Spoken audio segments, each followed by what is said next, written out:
This podcast is brought to you by Rebecca Cassells of the Rising Dawn series. Do you like violence? Do you like smut? Are you tired of the stereotypical novels of werewolf romance out there and want something a little bit different? Then pick up Sparked Revolution, Book 1 in the Rising Dawn series by Rebecca Cassells. Available on Amazon, in Kindle, and paperback. You too can become a sponsor of Stories, The True and the Fictional by heading on over to buymeacoffee.com/STTATF or follow the link in the show notes.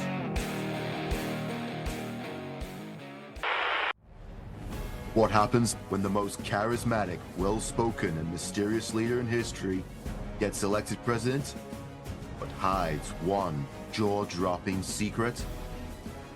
Meet President Finley, a commander-in-chief with bite. We will unite this nation like never before, and trust me, I can smell success a mile away. But one fearless reporter is about to uncover the truth. He never takes off that suit. He refuses seafood at every banquet.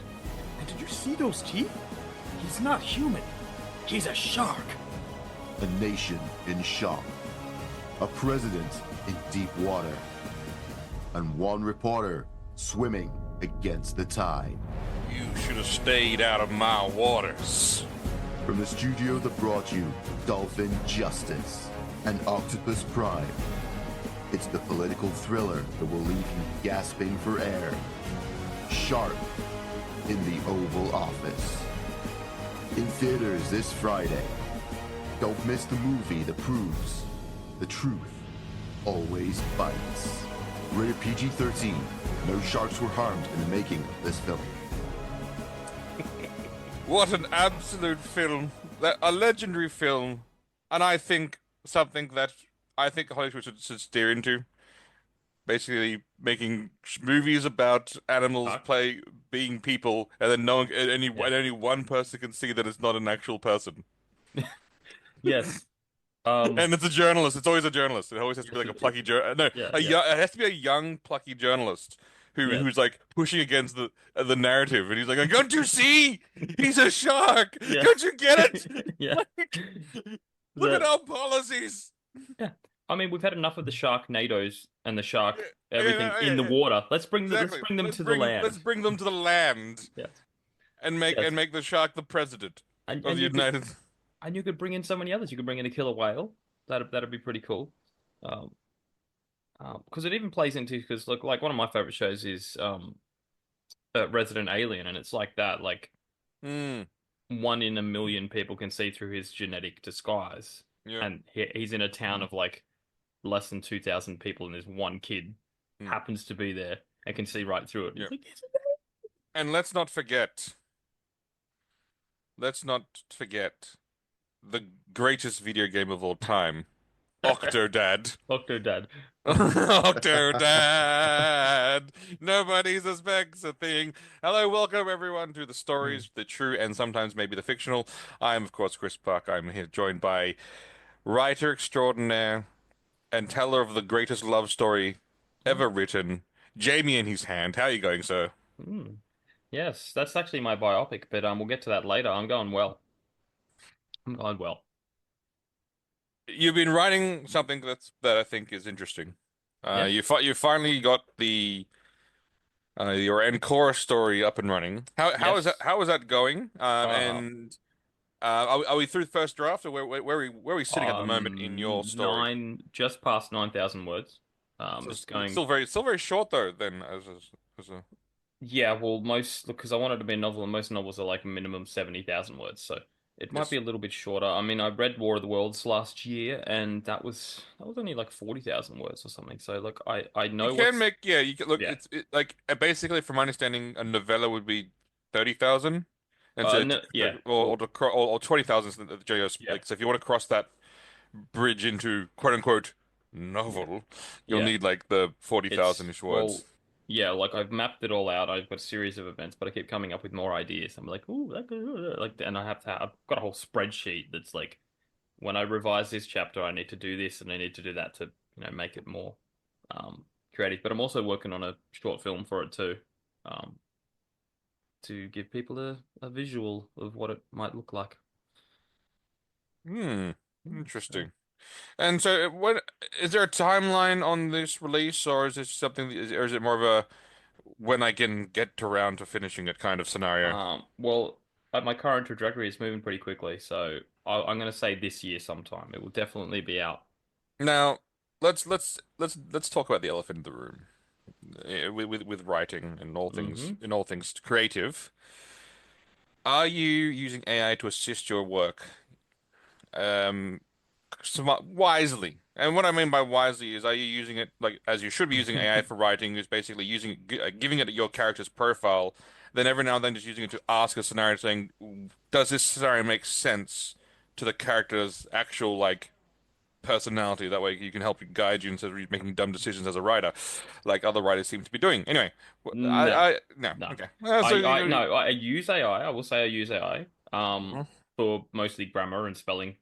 Of course. Because I mean, that makes that's sense. super. But Yep. I use a lot of grok, like, and I do create scenarios and go like, what's a logical way to get out of this kind of Oh, situation? and that's Like, I think that's and a fine use for AI. I like AI in that sense is because it's super fast Google. It's not like Google this question, scroll through all these, articles or whatever. Hmm. It's like bang, bang, bang. Here's some scenarios. Da da da da. Like, Yep, yep. Okay. you know. Nice. So. Well, we all look forward to seeing the epic release of this book. Hmm. It has been a long time coming. You've been humming this idea through your head, so It's been since 2017. it'll be finally good to see it sort of Yeah. out and about. Yes. Um, and speaking of someone who's not been out and about for a while and who's been locked up into a cage, and again, what I'm going to say now to Neil is very straightforward. When you are doing uh, a space hole cleanup, I know the eggs are moist looking, but don't look at the moist eggs. You know what's going to happen. Black goo will be spat out at you. You'll feel a little bit sick, and you don't know what if you're in a Prometheus or are you in a superhero movie, which means this is the origin story of your powers. You don't know which Mm. one it is, but no, here you are. So how are you feeling, Neil? Are you still alive? I'm still alive. Apologies to everyone listening. I sound awful.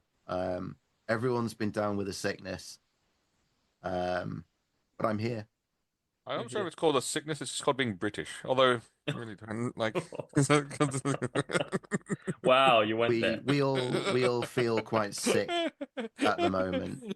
But But, let's not go there. But yes, we are all feeling quite sick but yeah. of things. Chris, I thought you said you weren't going to kick a man or a country when they're down. Like I don't When do we recall. ever roll? I don't recall saying that. Thank you I very much.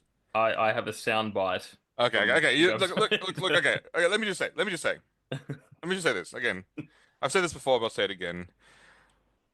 We're in a transition period in the world. Hmm. We've just finished the RPG. We've won.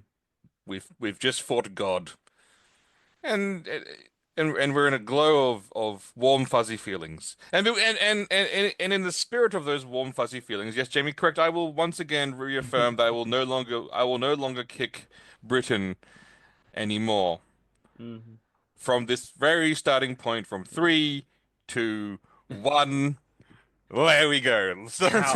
However, However, the Commonwealth is very much like that Japanese soldier that stayed in the jungle for 30 years, refusing to believe that. oh my God, you That's all I'll went say. there. I went there. Oh, I you went went there. there. I went. Oh my God, that's It really does. I mean, a lot of people I know in the UK are enjoying life vicariously through America's Hmm.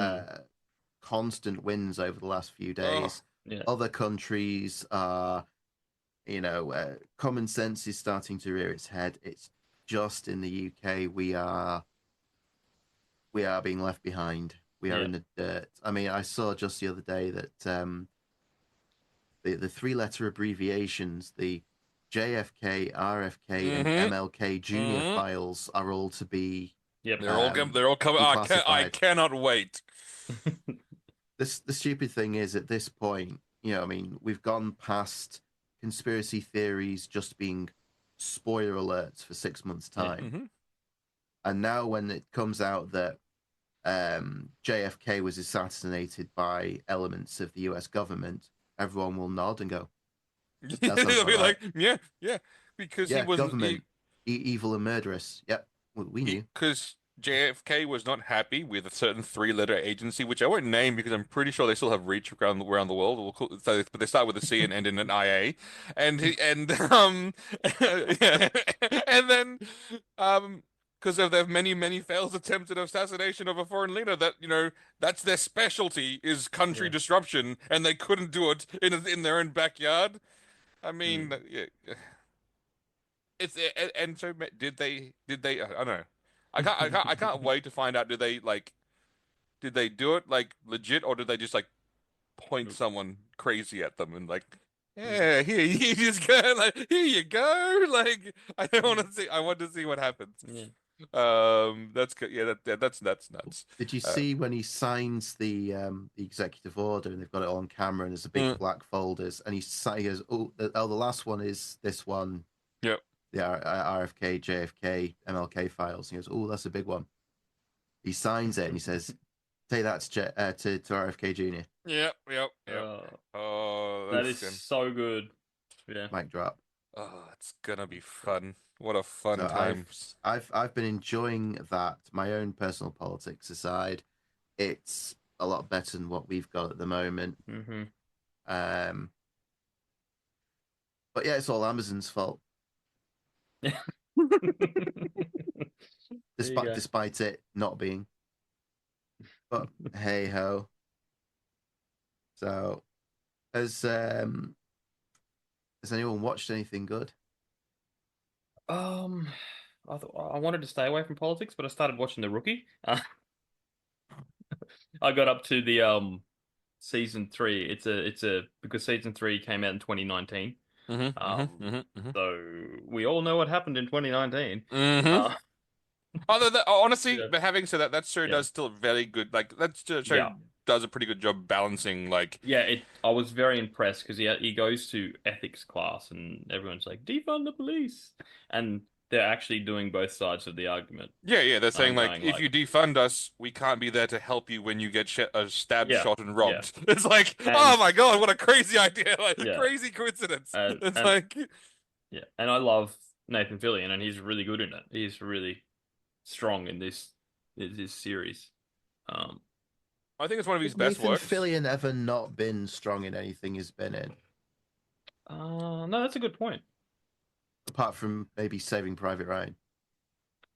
I thought he did fine in that too. Like, I thought like his role was He wasn't strong in there. Well, no, like, um, let's give it 6 months or so when Superman comes out. oh, Oh, is he in Jamie. that? Yeah, Remember, we plays promised Green Lantern. Nah. that we're going to be happy. Yeah. Having said that, they did show the photo of what's her name, Millie Alcock. Like, what's Hawk it like Girl the or is it or the Lois? Supergirl. Oh, Supergirl. Okay. Yeah, where she's like on set. Like, apparently they're filming or like Because they're doing a Supergirl movie, aren't they? yeah. Yeah. Cool. And she looks like, and honestly, in terms of casting, yeah, she looks like Supergirl. Like it's like a very good casting of like when they first announced it, I'm going, yeah, that girl looks like that's what Supergirl would probably look like. Like, Now, where does she stand next to that Smallville one? Laura, what's her name? oh, Laura Laura. Vandervoort. I don't know. Yeah. Laura Vandervoort will always have Because my heart she because was it's she Laura was Vandervoort. It's Laura Van. perfection. Yeah, Laura Yeah. Vandervoort. Yeah. Ooh, that is a. Oh, Jamie. Get back to me at the end of the episode. But she's an Uh, Australian, actually. You like that, you like that, Jamie. You like oh, Australians. as long as she can do in a good American accent, because you know, I don't know, because I well, like all. most of them can because look, from what I've heard, American accents are really easy for most people because they grew up watching American movies.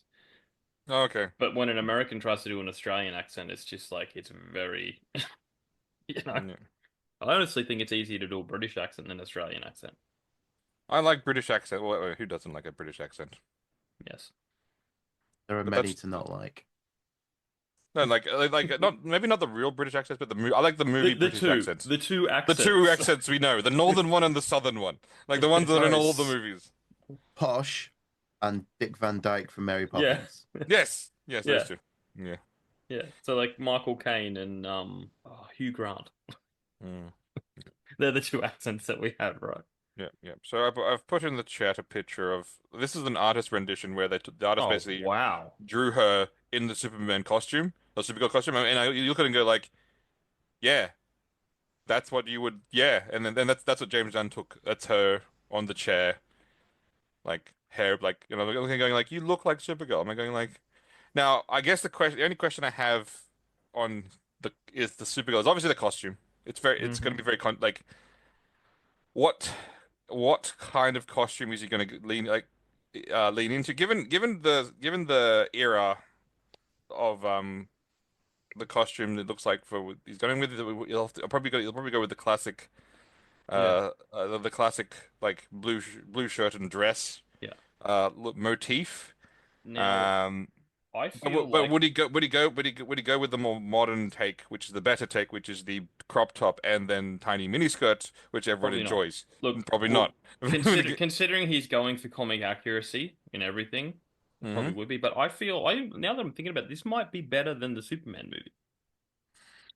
Do you think that's possible? I think it's highly possible because the Superman movie's got too many people in it. Like it's And already got like would you be okay with a Supergirl-led franchise? I mean Supergirl is a great character. I mean I do love like yeah Kara is a fine Yeah. character. I think she's and I like the fact that in most of her iterations in small in like Television? well in no in television just in the media in general, she's the bad cop to Superman's good cop. Oh, So while Superman has learnt restraint over the years, he's all like, I'm not gonna hurt you. Like yeah, she's literally just from Krypton and is like on Earth and recently discovered her powers, and so she's a little bit more of a yeah. I'm going to punch you through the chest So kind of girl. So it's kind of yeah, so it would be like it depends on the take. It depends on which take of Supergirl that he's gonna do.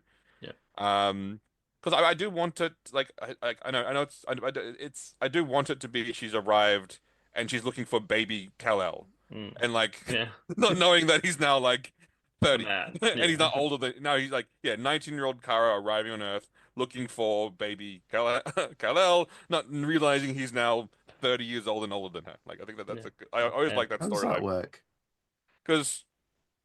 Well, yeah. She got caught in a rift or something. It depends on one time she got caught in a rift. One of the storylines she arrived first, but then her pod was frozen, and so then when she got out, mm, but she left Krypton as a 19-year-old woman, like as a full-grown woman, like so, and rough the same time as at the same Kal-El time, or and they told her go to Earth, Protector. Yeah, protect your cousin, and so yeah, and then so when she wakes up, she's like full like disoriented, like yeah. running around the city destroying it, trying to find like baby See, Kal-El. So that it's, that Uh, that makes more sense than we're just gonna send our baby to a planet. yeah, exactly. This makes You more know? sense. Like going, hey, go here, find your cousin, Yeah, look after yeah, baby fucking Kal-El. yeah, Like it makes complete sense. And yeah, then yeah, so like that's what I want to see them do. Which basically like maybe do some of the journey towards Earth, and then like, but in her mind, she should be trying to find baby Kal-El.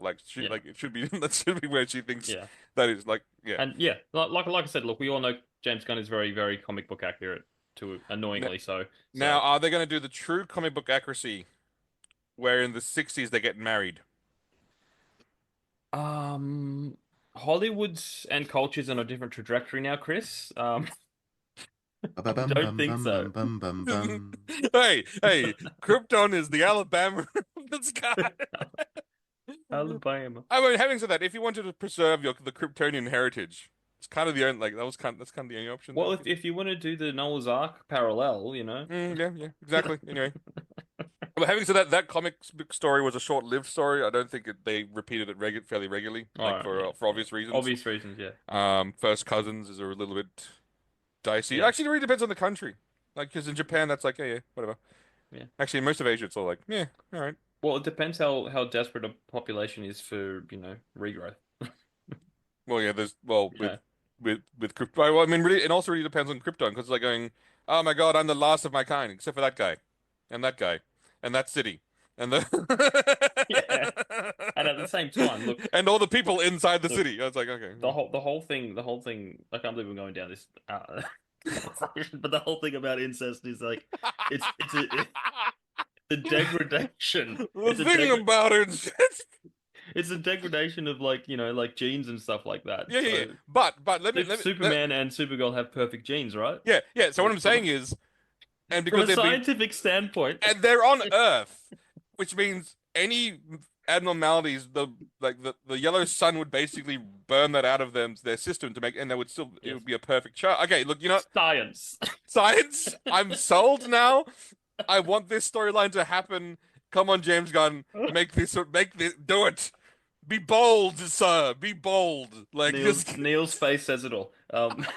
Hello, incest, my old friend. It's been a while. It's been a And long while.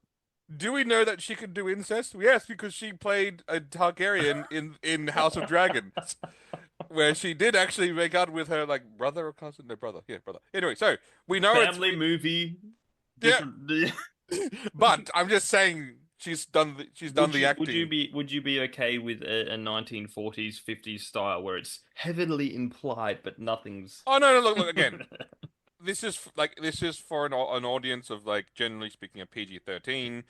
I'm not gonna yeah, I'm not asking for Game of Thrones style incest. Like come on, Jamie. Come on, Jamie. Let's like let's not go too far down that rabbit hole, you sick-minded man. Yes. Literally I'm desperately trying to think of anything I've watched to change the subject. because you brought this fucking subject I up, did. you It's freak. no, all I've been no, you've been influencing me too much. Nah, that's all I've watched. I've been playing a bit of Horizon Zero Dawn, a lot of writing. But that's Yeah. really all I've been Well, watching.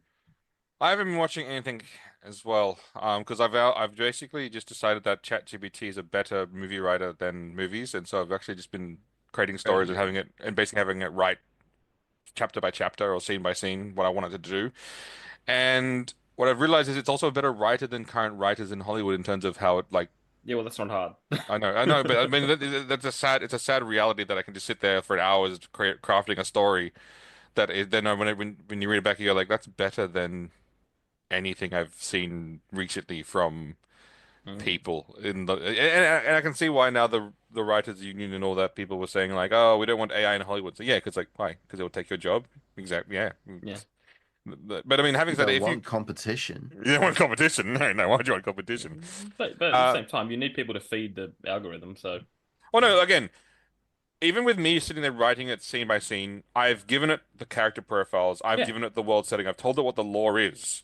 yeah, I then tell it each scene what I want to happen, and then I'm very specific in certain scene, and I'm yeah, very specific at what I want to. Like, so it still needs a person who has a brain to like yes, input the data into it. yeah, Like, because I've tried that before, but I said, "Here's everything, write it for me," and it's terrible. It's absolute yeah, nonsense. Like like it ends conflicts in one page because it goes, "Oh, this is a conflict. Let me end it." And so like it just tries to end it. I'm going, "Okay, no." That's why you have to like guide its hand. But yeah, yeah, so you do need a person to guide the AI, but it also means you just need less people. Like that's and then that's the sad mm, I'm not sure it's sad reality, but what was I saying before? Yeah, so I have been playing Marvel Rivals, obviously. hmm I suck at it. I'll be completely honest. Am I but good at Marvel Rivals? No, but it's still a lot of fun to play an mm, actual superhero game with superheroes that play like they're meant to. yeah, Like playing as at the moment, I'm playing as Mr. Fantastic, and he is ooh, so much fun to play as because like he's a stretchy man. So stretchy, yeah, and then like you can make yourself like really big and muscular, and then you can basically like stomp around on the ground, and then like people say like oh they basically just created Luffy from from from from One Piece. I'm like isn't that Fantastic Four though? yeah it is, and then yeah so lots of fun. Would very highly recommend it. But having said that, yeah, like there are just so many people out there that are way better than I will ever be, Yeah, and have all the like, and then have all the skills, and then there's the people that play all the cheese characters who are like yeah, easy win characters, and you see as soon as you get into a match and you see like if you get into a match and you see that there's an Iron Fist and you see that there's a Hawkeye on the other team, you're like going, "Oh my God, I'm going to get killed a lot from Yeah. range," and because it's actually the Iron Fist version that they actually didn't choose Danny Rand. Oh, okay. It's and actually and it's they actually they chose the Chinese Iron Fist. Um, he's actually a fairly modern character, but basically like he had a magical Chinese sword that got destroyed, and then all the shards got put inside of his body, so he got like mystical powers, and then also he got the powers of Kunlun, and so he punches when he punches like really fast, he sort of like has like spectral weaponry appear around him and things. So it's actually a very cool version of Iron Fist actually. And of all the things that we joke about, hey, modern Marvel sucks. This is the one thing they actually did like Hmm. not that was not terrible. Um, but everyone obviously when you play that game, there are two characters that everyone plays as because it's funny. One Luna Snow, the Korean pop star who can basically heal everyone whilst doing K-pop dancing, which is just absolutely fucking like because when you're playing Luna Snow, you're playing two games. There's a normal game, and then all of a sudden you just play Luna Snow, then all of a sudden you're just doing a pop concert, and then try not to die. It's a really fun, it's a really fun like game. But there's also something that people say like it's a Deadpool character. If Ryan Reynolds has a brain, Yeah. he's in the next film, which is called Yeah. Jeff the Land Shark. If Ryan Reynolds has any common sense about characters that are going to be in the next Deadpool, it is Jeff the fucking Land Shark because he's everyone's favorite fucking character because he's awesome and because he sings. So Marvel Rivals has a theme song, right? Like it's like da da da da da da, and when you play Jeff the Land Shark, when that song comes on in the match, he sings it. He's like ba da da da da da da da da da da da da da da da da da da da. And I'm going, yes, Jeff, yes, Jeff the Land, you are awesome. And like, oh my God, I love Jeff the Land Shark. Again, a modern character, so I'm again very surprised that every now and then there's probably like 17,000 bad comics, and every now and then they'll land one like decent idea. But that's not a good ratio to survive an industry, which is why obviously comic book industry is Yeah. slowly dying. What about I'm you, very Neil? disappointed in you, Chris. It's Hmm? 2025 and you're enjoying a video game. I know, I It that's am. no, No, I know, I not know, allowed to have fun. I know, and I'm also enjoying a Chinese video game. Although, speaking of Chinese video games, I've actually been like almost kicked off my PlayStation. Um, because my wife has discovered Infinite Nikki, which is better. Like it is a again Chinese made game about a girl with dress up powers, and yes, you get costumes and fight monsters. And honestly, it is the most babyest game in terms of combat I've ever seen. But then I realize I keep telling myself it's not designed for me. It's designed for women who probably never play video games in their life, And Mike. and Mike. And In joke. it is an open world game, and you collect costumes, and they have magical powers, and it's all, and it's all the ridiculousness you could possibly imagine. But apparently, it's doing so much, making so much money because I obviously, wonder why. because Um, Well, I've just Googled it and hit images, and there's a lot of pastel colors. yep, yep, yep. It's uh, like, I mean, yeah, this is a game that's basically saying, how do we get females to play video games? And they went, meh, meh. are there microtransactions? Oh God, oh, they're out the fucking wazoo. Like literally just like and it's not just that. One, you can just buy full dresses, which is like kind of cheating, but you can. But you could also like it's a gotcha system. So basically you buy like you buy like wishes and then the wishes you might get an item. You might get a good item, but you'll probably get crap. And then like, Yeah. that's how they get I mean you can earn these items in game and my wife's been very good earning them in game. And Well, that's good because when she got into Candy Crush, yeah, no, she she spent went, like yeah, hundreds of dollars. hundreds of dollars. Not yeah, but what she hasn't made the connection, which I'm very glad she hasn't, is she's playing on my PSN account, so it's not her money that she would be spending. So she's also so shh, she hasn't. What? Shh. She hasn't realized that it's connected to my card, not hers. So she's like, let's keep that one to ourselves. Not because I don't want to see a million charges from the PlayStation Store going, you've bought, I don't know, one of the currencies called luminaries. You've bought like Yeah. 30,000 luminary do-do-doos. I'm like, oh my God. Anyway, what about you, Neil? Apart from being sick and dying, So I've been sick and dying. I have been making my way through the second season of Squid Game. Oh, yes, Um, yes, yes, yes, I've yes, yes, yes. Where'd you go? Where are you done up to now? 4 or 5. I'm halfway through an episode. I'm we've done the second game, Oh, I love and this second game. they've all been voting. I'm really enjoying it. Yep, yep. I can see the I think we mentioned last time the Netflix influence. Mm-hmm. Mm-hmm. It honestly doesn't bother me. They've done it. They've It's done it well enough that it's like, yeah. Yeah, if you want to start harping on about diversity, that's the way to do it because the diverse aspect of that character is not their entire character. No, no, that's just an aspect of who they They are. don't start screeching about it and making demands of people. They're just there, Mm-hmm. and that is who they are, and that's all really they ever need to do. Besides that, um, it's mostly been watching stuff with the kids because all through the week kids have been dropping like flies, and Mm. then 6 hours later they're fine. So I send them to school again, and then by lunchtime I'm getting phone calls, come pick them up. So I've spent a lot of time watching kids stuff. Um, we just rewatched Jurassic World this evening because that's the one they Yeah. like. Um, other than that, I've been enjoying Grok. Brock, yeah. Grok. They added a Grok button to all of we can't call them tweets anymore, can we? It's posts on X. So it can explain the context of something, and they've now added just what seems to be commonly picked phrases. So someone tweets about a post, sorry, about the something that happened in the news.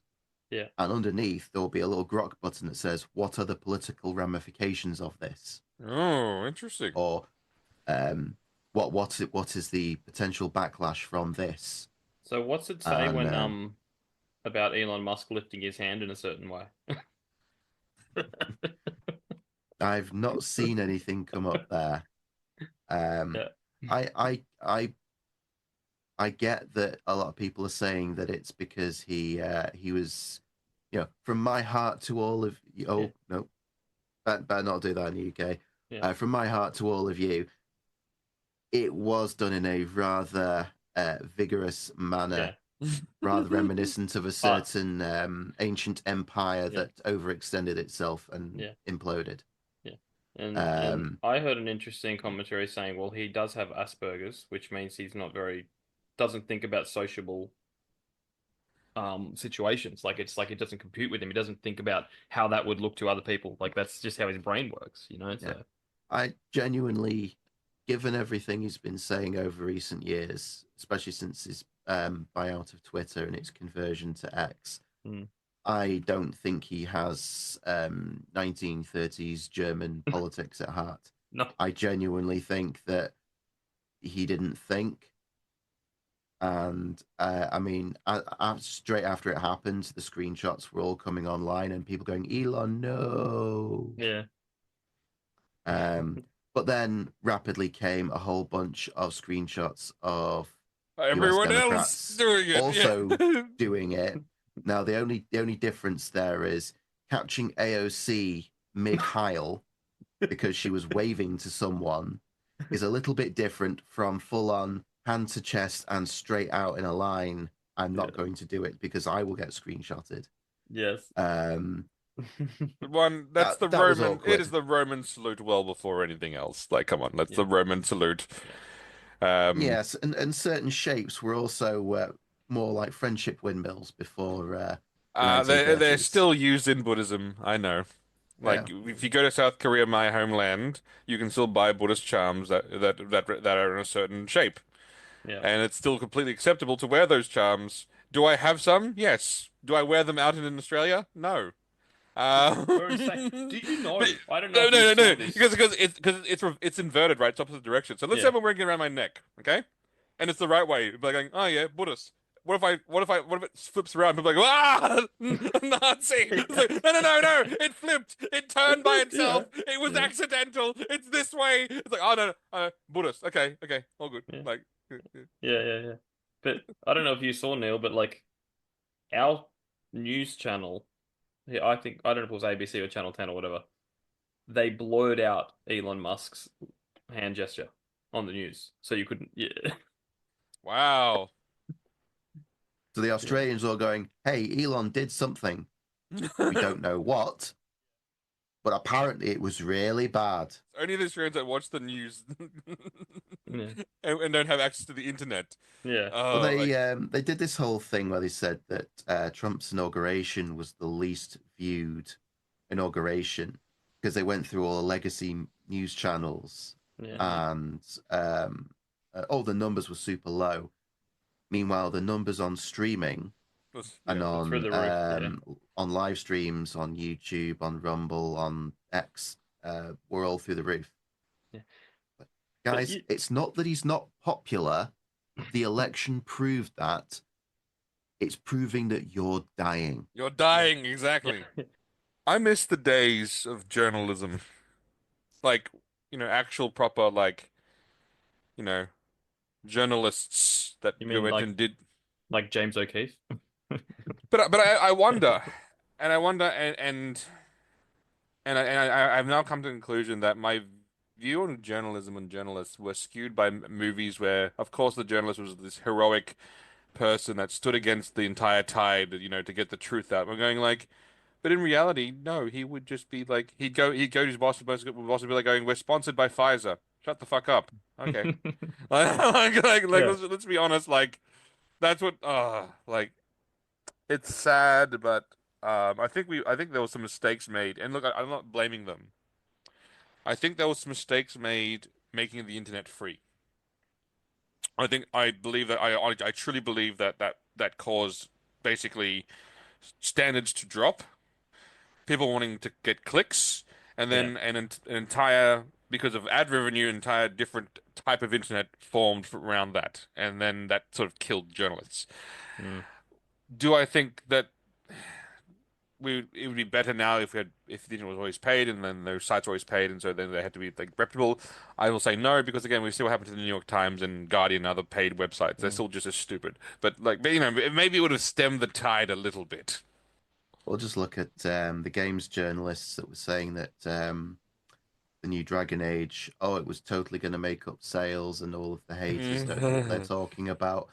Oh, EA are reporting a $6 billion loss.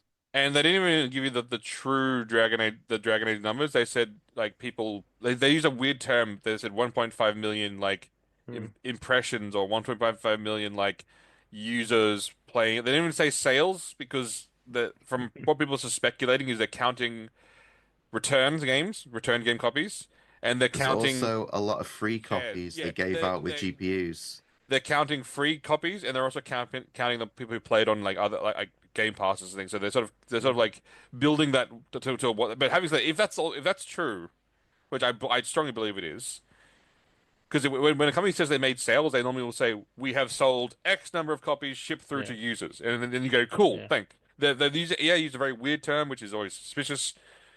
But even that means you're giving this shit out and no one still wants to fucking buy it. Like, dying.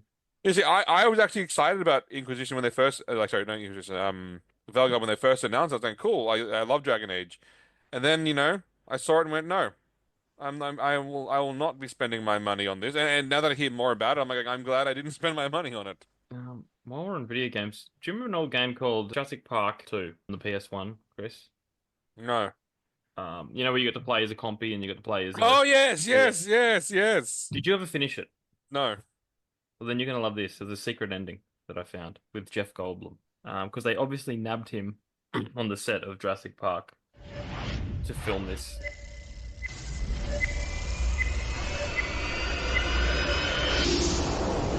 How's this on? Can you hear me? It's on. Hello. If you can hear me, congratulations. Way to go. You made it through. You spent all that time And now you're done. You did it. That's quite an achievement. My gosh, you looked a 20-foot carnivore right in the eye, and you've lived to tell about it. Well, you are something. Thank you. Thank you for sticking with it, for not giving up. That is really something. Now, you know what you should do? Turn the thing off, for heaven's sakes, and go outside. You know, breathe the air, take a walk, call a member of the opposite sex. You know what I'm talking about. You know, you have a whole life out there. Get the stink blown off you. Just go. Go, really. Turn off. You. I mean, really. What was that? Hello. Okay, I go.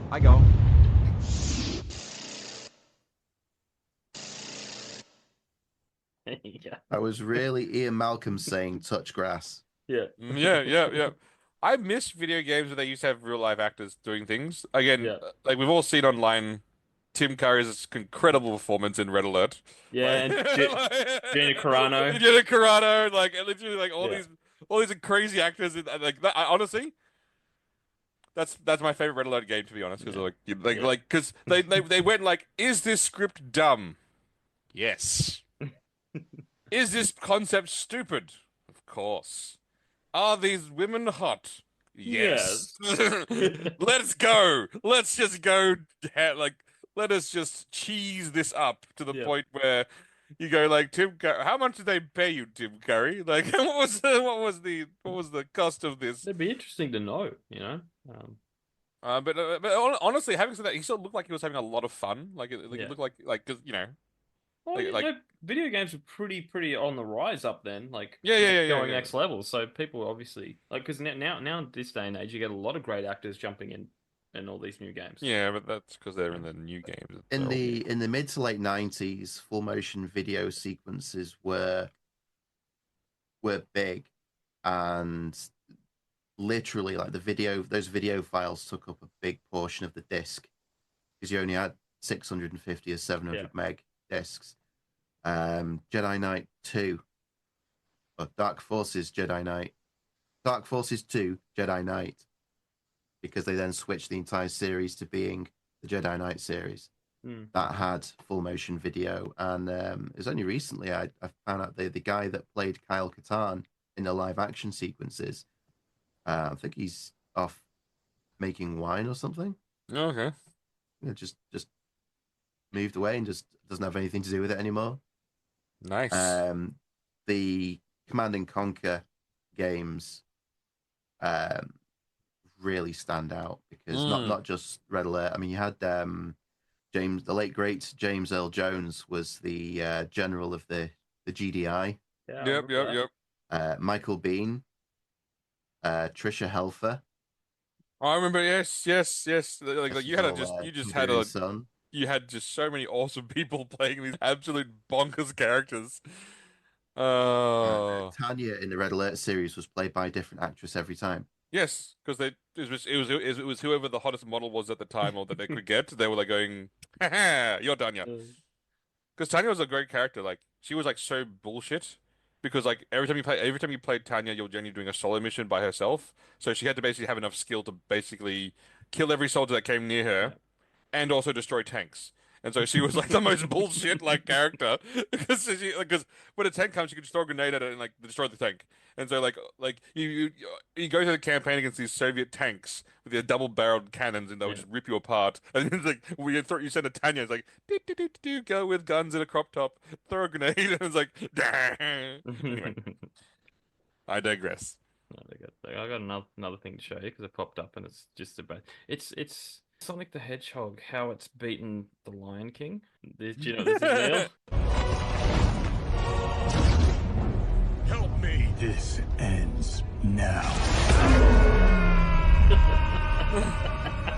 Weakling. Nice. Well, that's well animated. Well done. I know. It's so good. Well done. And I already laughed in that movie when Mufasa dies because it's so bad. That just added to it. As it turns out, realistic lions have very little facial expression. Yeah. Except, and I've said this a million times, Andy Serkis did Mowgli on Netflix. And it's live action, but he gave them enough expression in their faces that you can, Yeah, because that was someone had brains. Yeah. like someone who would I don't want to say I don't want to say it's all the animators' fault or No. the even because I said it's the animators' fault, but I'm going to say Yeah. it's not like they probably had direction to Yeah. go. We're going to make this so realistic, it's going to be boring, Yeah. Well, what they should have done is done it like Milo Notice. Just have some old guy from Monty Python narrate it. and just get actual lion and Yeah. No, hyenas no, and. just like animate it the exact same way, Hmm. but don't have them talk. Oh, just to do full like yeah, Yeah, full just Milo Notice style. Okay. one dude doing all the voices. No, I still maintain just go get some animals from the zoo and like reenact it, like just Okay, yeah, legit. no, either or, I'd be happy with that. See what Yeah, happens. yeah. It's like and then at the end of the film, it's like you'd say like no lions are hurt in the production. We did lose quite a bit of gazelles. We lost tons of hyenas and tons of yeah, a few elephants did get mauled. We will not speak of Timon and Pumbaa. Yeah. Yeah. It's like oh my God, how funny would that be? It's like going that amazing shot where they're growing up. Yeah, that took us 59 attempts. Why? Because the male lion in that shot kept eating Timon and Pumbaa. Eating. Yeah, it gives a whole new light to like that movie Babe, where they're like, oh, we went through about 15 pigs while we're Uh, filming. Well, they yeah. probably did go through 15 pigs when they were filming Yeah. Lion King. Yeah. Oh my God, that would be so funny. I would, and like, would that be borderline animal cruelty? I don't know. Like Oh, again, it depends that's what era you're in. depends what era you in. But having said Um, that, lions are savage. yeah. Lion women Mm, are, I guess. Oh, yeah. Oh, look, I'm gonna say it. Are the closest thing to Russian women I think that the animal kingdom has in terms of their pragmatism, mm, their practicality, where it's going. This new male has just taken over this to the pride. He has just eaten all of our children so that we can then have more babies, and then they go like, well, yeah, okay, I'll fuck him. It's like going like it's like what a pragmatic species you are, female lion. maybe, just maybe he won't eat mine. Well, yeah, no, it's like well, no, because like the babies are eaten, Yeah. but then she's going, but the next one he won't eat from because it's his baby. It's like, Yeah. yes, good luck, I good. I can I can I can hear the line now. Come on, baby. You know I ain't gonna eat your babies. Oh, nice. Something like that. Mhm. Um, But also like that the people go like, oh, the female lions hunt for the males, and it's like no, they hunt food, and because the male lion is so large, he then just gets up after his nap, after like basically having like screwing mhm. them. He basically screws them all day while they hunt, because then like that's and then he sleeps like 30 hours, and then like, he gets up and then like goes, oh, they've caught something, and he just like pushes them all off the food and goes, nah, it's mine now, and then eats it. I'm going like, you're a dick lion, and I love you, and I like you are the definition of like a like just a like and. You're like if that lion was a human, you'd be like, you are the most abusive motherfucker alive, and you're like, the fuck is Yeah. wrong? Why do women keep picking you? And then, but because the lion is like going, yeah, it's fine, but so I want Mm, them to make a realistic Lion King with like that shows this dynamic, like yeah. that shows and oh my God, that would be so bad as well because like imagine the Nala and Simba like the male lion would be like, hey Nala, like sorry, Mufasa would be like going, Nala, I'm going to fuck you in a few years' time. Simba, I'm going to either eat you or you'll run away. One of those two things will happen, so you can come back later and maybe challenge for my throne. I'm like, Mm. come on, wouldn't that be a much better Disney film? Director's cut. Director's cut. How many more of these oddly grotesque looking live action, although they're riddled with CGI remakes, do they have to make before they go, we're losing more money than Well, some Well, countries put out? Tangle's next. yeah, but I think Is it? Mhm. yeah, but I think Oh, they probably hang on to the first because the Beauty and Beast was such a huge success. They're probably hanging on to, it'll be, maybe the next one. Oh, maybe the next one. Yeah. Oh, maybe the next one. Jungle Book wasn't too bad, but I think that's just because we've got Christopher Walken singing. Um, and he was a great King Louis. But Yep. But again, they got two movies that they can do next, and then they're out of the catalog. There's also they won't touch my favorite movie, thankfully, thank God, because yeah, they'd be like, oh, I can't do that one. So the which other one's so that? Pocahontas. They'll never touch Pocahontas. They're too afraid, and I'm actually They're afraid thankful. of the lip biting. Yeah, and too much of the Um, and she'd also be impossible to cast because like No, well, I think you'd have to get a no name. You would yeah, 100% but have to you'd be have no to name. fight again. Like that's a tough cast. Native Yeah. American actress that could also sing like Yeah. perfectly. Very very tough casting, I would imagine. Yeah. But there's two movies that they'll probably remake: Tangled, which we've talked Yeah. about, Well, that's they're coming, doing. Yeah. and Frozen, obviously. Yeah. Oh, well, they'll want to cash in on Frozen. Joe, the Yeah. one I would be interested in gets absolutely no love at all. That's The Princess and the Frog. Ah. And you think they would do that one? You 'Cause think it's you would do right up because their it's right alley. up their alley. Yeah, you're right. You Oh, think I think it's because they can't turn it into what they want it to be because it's already what they want it to be. You know, so they It's can't rewrite the that one. they have to be faithful. You know. Oh To no, they have to be faithful to the story it. and the They couldn't script. do it. You know. Yeah. Couldn't do it. I think that's why. they did it with didn't they rebuild one of the rides at Disney World to be something from that, but it was completely nothing from the movie, Hmm. and everyone complained it wasn't really good, and they put no effort into actually rebuilding the ride. Yeah. I know what you're talking about, but I can't remember the name of the ride. But they basically like slapped some paint on it and went, "Look, Tiana's Bayou." Splash Mountain. Yeah, I think it was Splash Mountain. That's a good one that's got some good stories to it. Good stories, good songs in it. And did Keith David not do the voice of the baddie? Probably. I mean, Yeah. he's got a very good baddie voice. Yeah. Um, But we have to get. I wanted them to do another good Disney film because I think Alan Menken needs some more Oscars. no, no, I think he's got enough. No, No. yeah. Alan Menken Yeah, needs more but Oscars. it can't. Look, it's got to be something completely new. You know, because Tangled was revolutionary. You know that Tangled was going to be the last one, Mm. and then we're going doing no more Disney princess movies because they're not making money anymore or whatever. And then that Tangled exploded, and then that paved the way for Frozen. Frozen. So there would be no Frozen without Tangled. Tangled's a great film. I love Tangled. Like, Tangled's actually. It's not. It's okay. You know, Pocahontas is obviously my favorite film. Mm-hmm. Hercules. Oh, I love Hercules too. Man, you're right. Hercules is damn fine as well.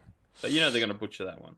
Oh, they're gonna butcher that one. They're just gonna butcher that one. I All mean, right. but in their defense, most Hercules movies have been butchered anyway. Like there's been 5, some pretty bad ones over the years. 6, 7, 8. Oh, he's only won 8 Oscars or 8 Academy Awards. Alan Menken. Yep. It's only 8. It's a paltry number. Come on, guys. We have to get his numbers up there. That's rookie slot.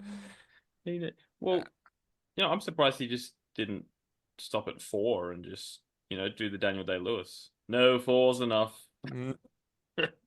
But look at this run of wins that he had. He won for A Whole New World, Of course. and then and Colors of the Wind, obviously, fantastic song. Oh, and yeah, so he got 2 from Aladdin and 2 from Pocahontas basically in almost consecutive years. I mean, then unfortunately he dropped off significantly because nothing else came to that level of magic. And Yeah. that was the height of his power. Yeah, well, Like they need to give him something to work with, I know, It I'm not comes saying down to the it's writer. not, It needs it's to come not down to the his writers. fault. Colors of the Wind is a But- magical song, and Whole New World is legendary. And so it's Yeah. like what can you do when you have of course those songs won awards. Those songs are still famous now. Like come on. But yeah, then you look at it. He didn't win for Hunchback of Notre Dame. He didn't win. Go the Distance. He should have won for that one. I'll be honest. From Hercules, because that is a underrated song. Mhm. Absolutely fantastic. And also his last nomination was I See the Light from Tangled 2010. Oh, cracker song. Cracking song. Absolutely fucking just And then he went straight from that into Gallivant. yeah. And then Galvin had the greatest score of music ever. Yeah. It was very Disney. Do you know that was actually written for Zachary Levi? See, I could see that. Like that, Like, obviously they worked together, they planned to do it, and then I think Zachary had to go off and do Thor or something, so he couldn't do it. oh. Speaking of all right, gentlemen, let's do some Henry Cavill.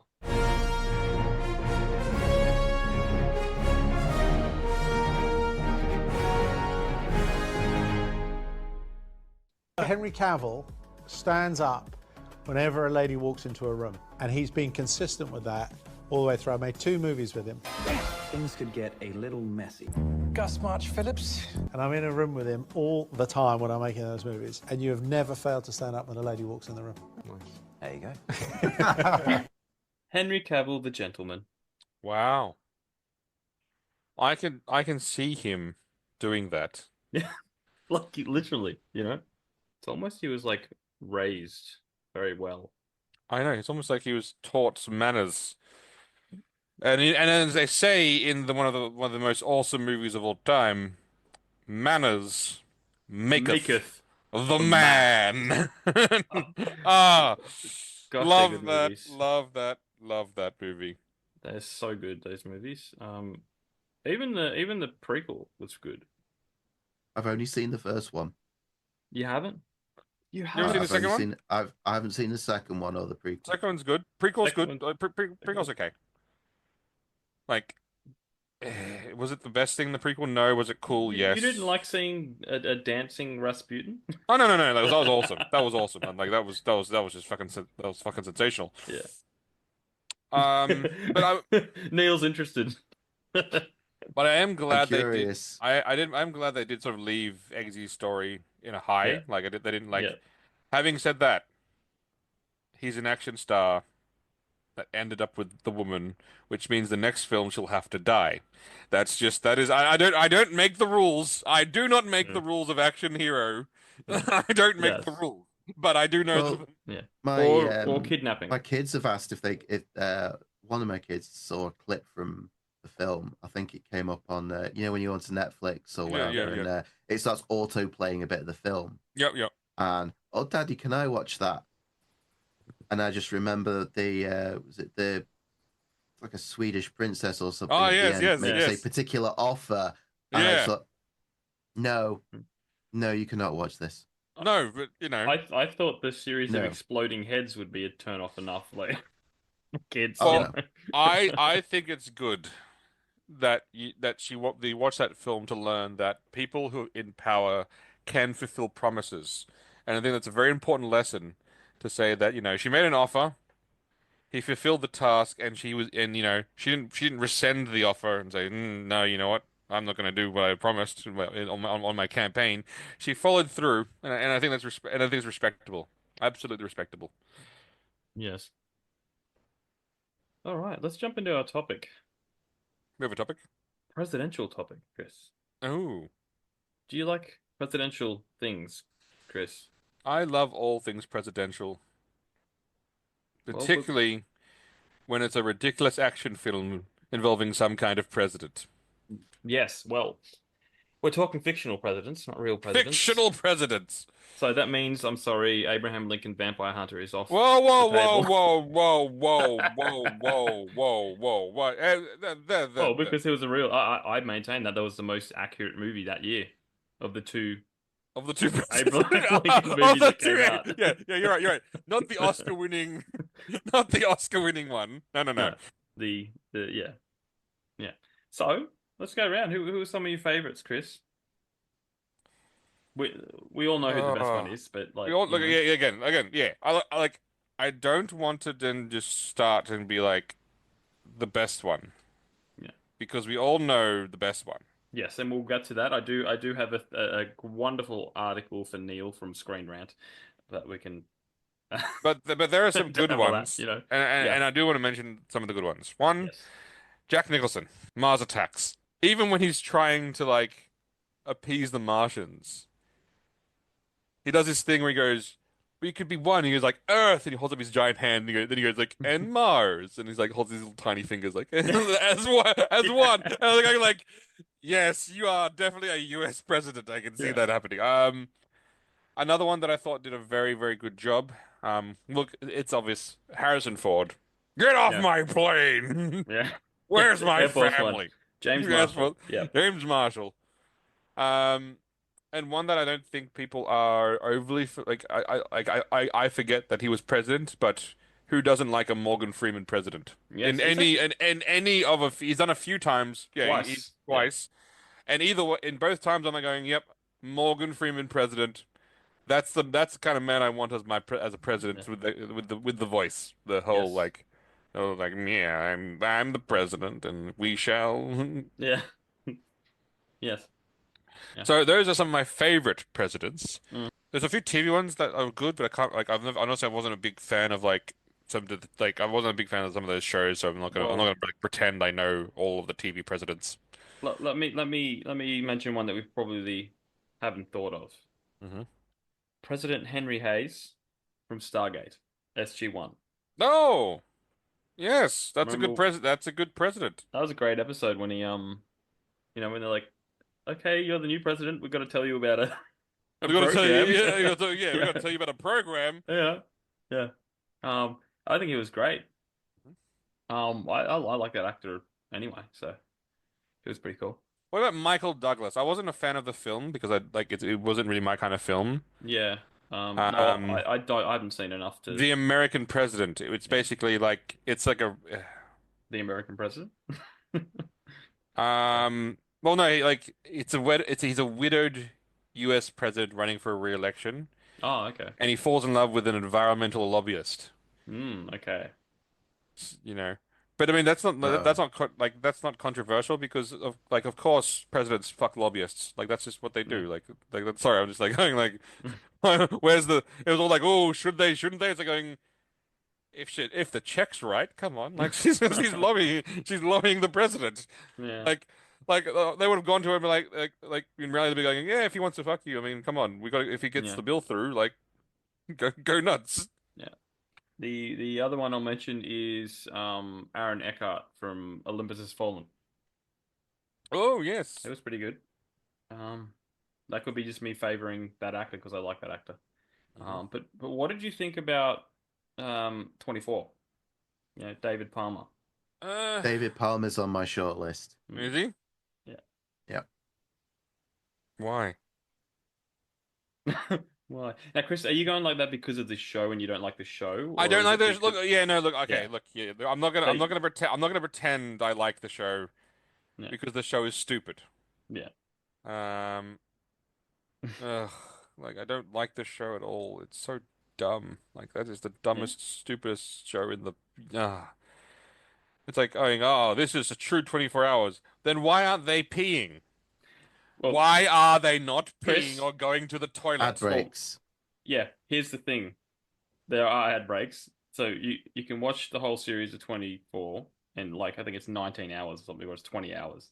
Because each episode goes for 45 minutes. Yeah, but they do say, I remember this very clearly. They do say that it takes place between this time and this episode takes place between this time and this time. Yeah. And yet, not once do I see the actors go to the toilet. No, well, actually, However, from memory. and let's not forget showering, basic hygiene. Yeah. Like, the hell is wrong with these people? When you're in the trenches, Chris, do you stop for a shower? But also I remember that I think because a lot of things happen in the bathroom in the series, like there's a spy or they get caught sending a or something. I don't know. Yeah, but Yeah. speaking of movie presidents or TV Yes. presidents, let's talk about one that we can all get behind. President Lindbergh from Fifth Element. Mm-hmm. Classic movie, classic Yeah. president. And I'm not sure if you've seen the TV show. I actually stopped watching it because it's too stressful. Designated Survivor. No, I haven't watched it. Okay, like if you thought the Bee was stressful, Man versus Bee. yeah, if you thought Man versus Bee was stressful, Designated Survivor, like I actually have to like I do want to finish it, but I can watch one episode A week. every now and then because I'm like going, oh my God, like honestly, if the actual president's job is anything like that, fuck being I don't why would the fuck would you want to be president? Like why the fuck would you want that job? Kiefer Sutherland plays the designated survivor. And um, for those who don't know, that was the show that shows a very straightforward premise. There is a big Congress meeting. Two parties put as it says a designated survivor, so basically puts them into a different room. Congress blows up, wiping out everyone. Then obviously, then the designated survivor becomes, from that specific party, becomes the president. And then there's this whole thing about like that someone survives, and there's like the whole thing like did they survive on purpose? Was this it's plots amongst plots amongst plots, and it is so stressful. Like it's literally like the most stressful TV show ever. Yeah. But having said that, Jamie, I think you actually would like it because you like a stressful show. I do not, but you do enjoy Tension. you do enjoy the tension. It's on Netflix, and they actually made a Korean version of it, it was also very good. But having said that, it's a Korean show about like wiping out a president. It's like they do that. Oh, they do that all the time in real life. Yeah. Like that's yeah, like boring. All right, move on. Wrong president. Wrong president. Yeah. No, Koreans are going, we don't like the president. Let's get rid of him. Okay, it's like Koreans do that all the time. That's common. So it's not as exciting as the American one. But having said that, yeah.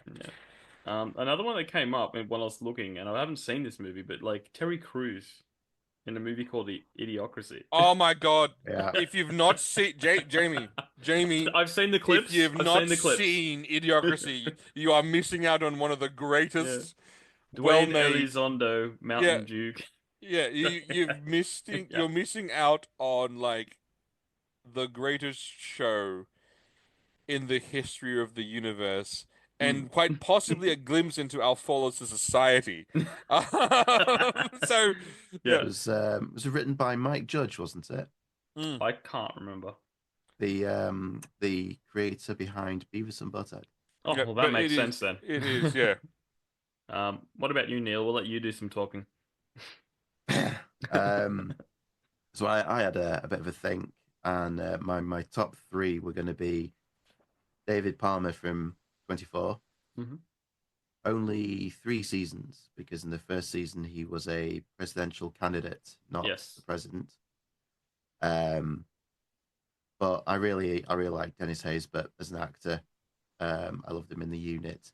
Yes. And watching him in 24, he's just a really nice man. He had some tough calls to make, but it was always Jack Bauer showed him loyalty, and he always stuck his neck out for Jack Bauer, which not many politicians will do that. Yeah. I also thought of Laura Roslin from the 2003 remake of Battlestar Galactica. Mm-hmm. That's interesting, because I do like a president that shouldn't be president, but because they're the last surviving, senior representative becomes president. So I do like that. Designated survivor, almost. Designated survivor, exactly. But she played. It's an interesting look at the separation of powers, because she and Adama, the commander or admiral, later on, they'd always be at odds with each other, and they act as a balancing force to each other. Yep. And I thought that was really good. I think it's interesting that one controlled the warship, and the other was just saying, I'm elected representative. In reality, we all know what would really probably happen in that scenario, where like the one who owned the warship goes, "I'm now king." I don't know,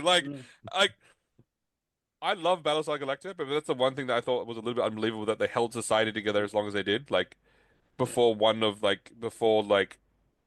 people who owned one of the battle stars was just like going, "Wait, why am I not in charge? Because I have all the soldiers and warship." Yeah. But you're right. She did actually do a very good job as president. And I think her and Admiral Adama, well, I'm gonna call bullshit on his admiralty. I'm sorry. I'm sorry. I'm just gonna no. I'm just gonna say it. He didn't earn it when there was competition. He didn't earn it when there was a fleet. And, I'm not gonna go. I'm not gonna go there. But I think you're right. They played off each other very well, and it was very much like this. The idea of like, in certain scenarios, shouldn't the military have supreme power versus a civilian oversight? And obviously on the show, a lot of the military people are going like, we are in an emergency. We are like the last surviving people. Why aren't we? Why are we going to some stupid civilian for like, for like to find out what we do? But then obviously it's a drama and the old school people going, no, we're going to hold together society as a whole. But so Neil agree? Great president. And my third one, or the top one, was Dave from the movie Dave from 1993. I don't think I've seen that. It's about a guy who happens to be the spitting image of the president, and the president, he has like a stroke, and he's hospitalized. He's in a coma. They, for whatever reason, it's been a while since I've seen it, but he can't. The government can't have the president be down at this particular point in time. So they bring this man in and they say, "We want you to pretend to be the president. All you have to do is just parrot whatever we tell you, and it'll be fine." Not that would ever happen in real life. I was just about to say that, Sleepy Joe. Yeah, he's worried about he's worried about what will happen with the first lady, who's played by Sigourney Weaver. And the government, they say, well, between you and me, they're actually separated. They sleep in completely different wings of the White House, so that's not a problem.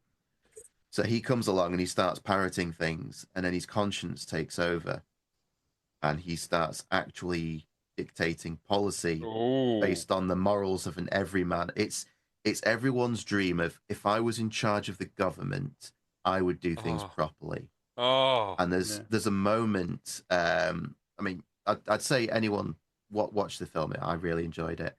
There is a scene where he goes to an orphanage, and he actually shows himself to be a much warmer person than the president actually is. And he's talking to this kid and everything. It's all cutesy wootsy. And then it turns out that something he had agreed to previously was shutting that orphanage down. He gets his cabinet into a room and says, right, nobody leaves this room until we find the money to keep this orphanage open. And they're going through the budget, just saying, we don't need half this crap. What is this? No, gone. Afuera. And and then the first lady starts seeing how he's improving, and at some point she starts to figure out that this is not the man she married. It's a very good film. Is it the fantasy of if I could be in charge. Won't they kind of scenario in that one, or is it like what's the? I won't spoil it. Oh, Watch. I won't spoil it. God, look at you, dick! You being a dick and being all like, Chris, you can either watch it or ask Grok. No, I'm not gonna cheat. I'm not gonna. I like this. Actually, does sound interesting. It's a good film. It's Kevin Kline. It is Dave. Ben Kingsley's in it. Ving Rhames. They done a series on it? The cast. I don't know. There's this thing keeps popping up on Netflix that says Dave or something. Let's see. I'm gonna consult the Google. No, yeah, there's a TV series called Dave, but it's got nothing to do with it. No. Yeah. Oh, so it's a 1993 romantic comedy. Yeah. Which is not. People always get surprised when I say that's actually a film I really enjoy, because it's not my usual. My usual bag. Yeah, well, every now and again there's a film that'll surprise you. You know. I've had a few of them in my time. And the only other presidents I would mention, they are not the best presidents, but I thought it's worth a mention. The ex-presidents from Point Break. Oh, that's obscure. That is obscure. It popped into my head and I thought it was worth mentioning. But only the ones from the original, not the remake. Yeah, not the remake. I never watched the remake. You know, it seemed like pointless. Well, I'll go out on a limb here and say Point Break the remake is not a worthy remake to Point Break. However, looking at when it was released, and it was the time where everything had to be action sports oriented like Triple X. Yeah. It's a fun enough movie. And if they'd have called it something else. something other than Point Break and changed the character names, I think it would have just been a fun action film. But because they were banking on the Point Break name, it was a bit of a letdown. Yeah, like the Han Solo the Solo movie. Yeah, it probably would have been decent if it was about some random smuggler, but Yeah. Oh yeah, if it was a random smuggler in the Star Wars universe, it'd be like, oh yeah, decent film, cool. you know. Yeah. Yeah, but that was unlike the game where we should really have had Han Solo instead of whatever that was. Yes. Yeah, 100%. Yeah, look, my all-time favorite American president will be Independence Day. Just saying, he is on this list that I'm going to bring up now for us to get all stingy at Screen Rant about. Because there's a lot of lists out there, but this seemed to be the one that with the most ones I recognized. Tom Kirkman. Yeah, there we go. We talked about Designated Survivor. Mm-hmm. Yep. Great character. Fucking awesome. Just too intense for Chris. Yeah. Oh. Just. Oh, look at that, Laura Roswell, Battlestar Galactica. Nice. Yeah. Oh, off to a good start, Screen Rant. Off to a good start. Oh yes. Morgan Freeman. Yes. Who doesn't love a Morgan Freeman president? Yes. I think he's on this list twice, actually. Oh, look at you. Oh, look at that. Oh, Dave. Dave. We're on a good run so far. Hell, Neil's just nailing that shit. Oh. Yes! Morgan Freeman again. Morgan Freeman. I think these guys liked Morgan Freeman. Andrew Shepard. We referenced this one. Mention this one. Again, never seen it. David Palmer, obviously. Yes. Oh. He will not go quietly into the night. The best president ever. Yes. I just need to, and look, he is in his bird. He's a combat pilot. Yeah. He belongs in the air. Okay. I'm just saying. I would love can you imagine if aliens came down right now, right? And invaded. Asked for Thomas J. Whitmore. No. Invaded the planet. We get, everyone's scrambling to the they're scrambling to everyone's scrambling to their Hornets and their F-35s, and all of a sudden up steps Donald Trump with a helmet in his hand and goes, "I'm a combat pilot. Was born in the sky, greatest combat pilot there ever was. I went to the military academy, didn't you know? I was top of my class, played a bit of football as well, and I am just saying, I think I could do this job quite well. Melania says well, when we joined the Mile High Club, but I don't want to get into that. Not going to get into that one. But I'm just saying, I think I could be the greatest combat pilot there was. Come on, I would love to see that movie. Come on, let's do it. Let's make it happen." But with the way Trump rambles, the war will probably be over by the time he's finished talking. The F-35 is a great plane. It's an American plane, built by hard-working Americans at Lockheed Martin. I went to the helm of the president of Lockheed Martin, and I said, "What? 35 million per plane? I think it's a bit much, don't you think?" And he said, "Mr. President, you're the only person that's ever called us out on the cost. You're right. We could do it for 18 million." And I said, "I don't know if I want to do 18 million. I think 16 sounds more appropriate." And we had it back and forth and decided that 16 million was appropriate, and to save the millions of taxpayers of millions and millions of dollars of tax revenue. And that revenue is going to programs that matter, things that they'll care about. Okay, my Trump rant's in. my Trump rant's ended. It's hard to do when you have to think about things 10 steps ahead. Yeah, no, it's hard to do because once he finishes that rant about the plane, he'd switch on to something else, like completely not like it's a nonsensical switch. Yeah. And you're going like, it's the weave, isn't it? It's a weave. It's like, where did your mind go to get to that? You're not selling me on the F-35 being good when less than half of them work. Okay, that's because your version of the F-35 is dumb, because you decided the Americans. Oh yeah, the American ones. Yeah, no, honestly, it's not a great. Is it a great plane? No, but is it one that they could sell around the world for millions and millions of dollars? Yes, because in the first time in the history of the government, when the government built when they built the F-22 Raptor, Congress passed a law and said this plane will never be in the hands of anyone.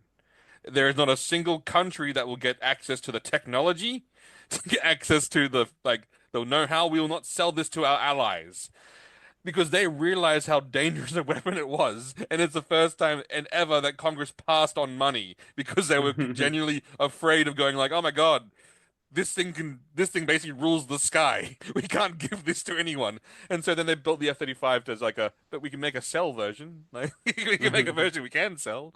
But yeah, no, I think it's funny. The F-35 is like now like the most widely produced and sold planes, and yes, they like I think like of the 900 active ones in the US. You're right. I think like only like some of them work. Whilst the F-22 Raptor, where the Hawaii Naval Base in America is defended by 4 F-22 Raptors, and people say that's 3 too many to defend it to defend against a major attack because all you need is 1. Anyway, let's not go into planes and military. I never watched West Wing. I mean, that's kind of his. Is that it's not his biggest role, but it is sort of what he's like one of the things he's known for, isn't it? Like, yeah. But how can there be 7 that makes sense. 2 terms, 7 seasons. Okay, no, that's okay. No, okay, that's cool. Yeah. Okay, I'm not gonna be like going wait. Okay. I keep forgetting that in Netflix they would make 1 term, 1 season. Because that's Netflix style, but then no, in this one they would basically make a couple of days. They'll stretch that into a full season back in normal television. Yeah. And then they could have just done the MASH thing and gone longer than the war. Yeah. I mean, can a president? This is a good question. Can a president become a vice president after he's president? Oh, like how. The 2-term limit, yeah, I do wonder. I can't honestly. I don't know the answer to that. Because I know vice presidents can become presidents, but can presidents become vice presidents? That's an interesting one. Are you trying to find a loophole for Donald Trump to somehow? No. I'm genuinely. I was more thinking about how could they make the show go longer. I'm going to look up the Google. Can a president? No. Can you say can a 2-term president? Can a 2-term president become vice president? Let's find out the answer. Can a former 2-term? Nope. No, according to Reddit. Well, that's Reddit. That's Reddit. that does. Yeah. Why don't you throw that in Gronk? Someone could throw that into Gronk. Throw it into Grok. Because you put it into Google, like that's just stupid. Like let's like. 2-term. No. Okay, so no. The answer is no. Because you're right. Because if he would have to fulfill his duties as president, he can't. Yeah, you're right. So if let's say for whatever reason, let's say for example, it could be the other way around though. Other way around it, but JD Vance. Let's say for example, Trump has to retire midterm because of like health. Yeah, that counts as one of his presidencies. Term. Yeah, that counts as one of yeah. He has to hand in his punch card, and they go, all right, you have 1 more term of presidency before you can. Yeah. No, that makes sense though. And that's my first executive order. Presidents can now do 3 terms. No. 2 terms is too many. Yeah, I know. James Marshall, Air Force One. Air Force One. Classic. Get the hell off my plane. Get off my plane. Or, where's my family? Where's my family? Yeah, that's the last one. Those are some good presidents. You know what? They are. Well done, Screen Rant. I think they played it safe. Now I'm feeling like watching Independence Day. Not the sequel. I said Independence Day. If I was going to say the sequel, I would have said Independence Day 2. Or just do a Joey Tribbiani and watch Independence Day twice, and it'll be Independence Day 2. You'd probably be better off. The man that gave us Stargate and Independence Day. I've seen some stuff about they wanted to make apparently Stargate, the original movie, was supposed to be a trilogy. Yes. And I keep seeing that people want to get the rights back and they want to make a Stargate 2, which on the one hand is quite interesting, but then it would completely ignore the existence of SG-1, Atlantis universe. Oh, Yeah. I And would that be makes me a sad. sad panda. That would be that. I don't know if I can do that. Well, Roland Emmerich, is that his name? I think yeah. He was planning to do a new Stargate trilogy after Independence Day. But that failed. That fell too But that badly. failed. So he's like, screw it, I'm not gonna do it. So he should have done Stargate first. And then it would have been a success because we all would have gone out. Like, yay! And then we would have had a Jack O'Neill with 3 L's. I mean, at the time, I remember seeing Stargate at the local cinema when it was originally released, and if you'd have given me a sequel 2 years later, I would have been all over it. But now with 10 seasons of SG-1, 5 seasons of Atlantis, etc., etc., I don't think it would. I would watch it, but I wouldn't be as into it because I'd knowing that it was ignoring all of that just wouldn't feel the same. I still reckon they should do like how they're doing like Predator now, like with different time eras. They should do medieval Stargate, medieval knights. Dig up a Stargate and figure out how to get it working. You know. No. I've thought of a better idea. You want the colonizing Yep, I want the British to find the Stargate and then actually like the redcoats and literally take. And then just like colonizing other planets. It's basically like literally like charging through the like you know, having their cannonades fire through the Stargate as it means like as the redcoats pour through, like, and then like just taking over other civilizations, going, "Oh, look at that quaint little civilization! It's called muskets." But then they get to fight the Goa'uld, and then they'll take, and then obviously because they're British, they steal. They will take the staff technology to make sort of better muskets, and so we still have that sort of like steal, we preserve. Yeah, so we preserve. Yeah. All that delicious culture. It's like, oh, look at that delicious culture, and that like, and and because it has to be really British, the reason why they go to the Stargate is because they found a new tea variant, and that was that basically made them go like, oh my God, look at like this is the new worlds. And then you could basically watch as these people from the 18th century develop technology that gets hand given to them by the Goa'uld, so they skip a few steps, and then you can sort of see what kind of technology they would sort of end up with, because it wouldn't be like your modern technology; it would be something. It would be something else. Um, I think that'll be an awesome idea. They'll never do it for obvious reasons. But come on, who doesn't want to see redcoats pouring through a Stargate with their muskets and the Highlandermen, like the Highland horsemen charging through with their kilts and sabers? Come on, it'd be awesome. Yeah, but the good thing would be, well, they would be more honest about it. Like with SG-1, the common thing was like, we don't get involved with the affairs of other nations or whatever. Yeah. Don't get involved. We don't get involved. Here's what you're doing wrong. Now let me change your society. At least I'll be honest about it. You're right. Yeah. I have just asked Rock to produce an image of such a glorious thing. I have. But it gave me Russians for some reason. Still, I can live with that. How cool is that? Come on, like, as if you don't want to see that. Oh, yes, Neil. That is exactly what we want. Come on. British pouring the Stargate, singing Rule Britannia. Britannia. Oh, wow. Oh my God, they'd have to change that whole entire song. It's like, Sorry, I'm going to... Britannia rules the stars. I'll say There's still time. Oh, Neil, that one is just that. Yes, that is outstanding. That is just the Waterloo style hats. Let's save Neil. And you know what? Because I do want to set it to be somewhat historical accurately. The colonel that will be leading the troops through the bridge would be a young upcoming colonel who just came back from his India campaign.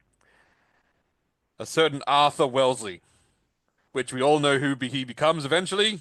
The goddamn Duke of Wellington. But I want to set it in the early years of his young age. So he's colonel era. He's colonel era, This could work too well. It could work so well.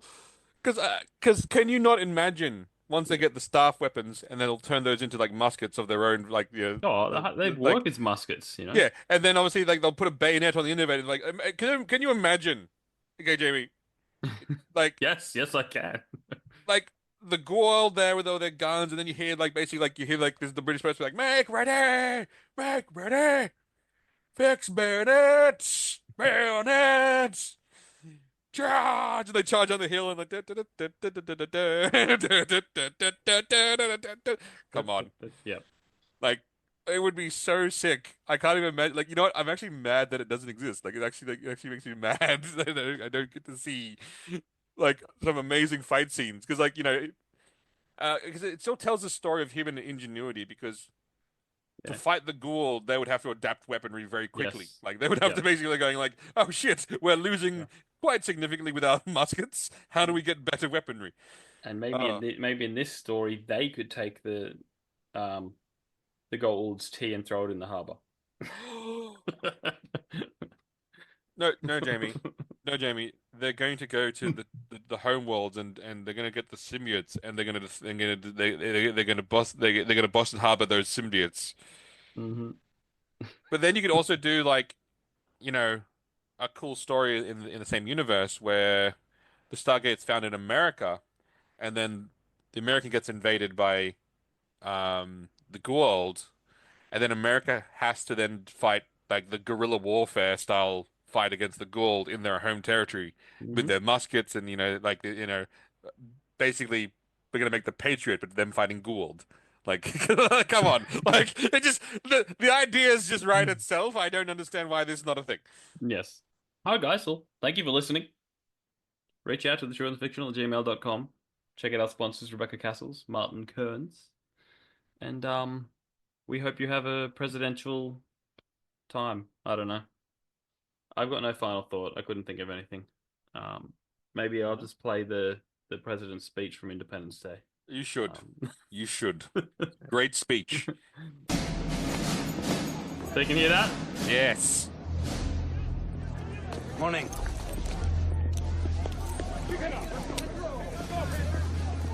They're a little young. That they are. They look a little nervous. All right, I need all flight crews to report to their designated areas immediately. Major. Barland. Sir. Good morning. Good morning. In less than an hour, aircraft from here will join others from around the world. And you will be launching the largest aerial battle in the history of mankind. Mankind, that word should have new meaning for all of us today. We can't be consumed by our petty differences anymore. We will be united in our common interest. Perhaps it's fate that today is the 4th of July, and you will once again be fighting for our freedom. Not from tyranny, oppression, or persecution,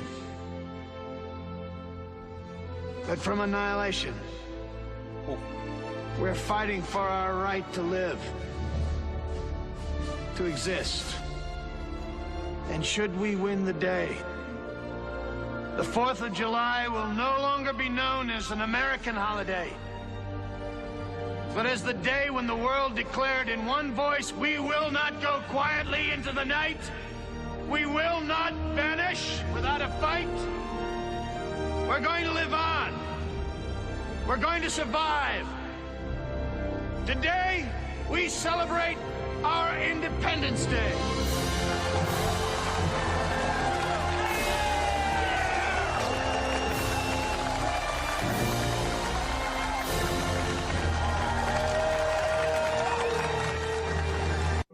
Yeah. That salute has so much heart to it. Oh, yeah.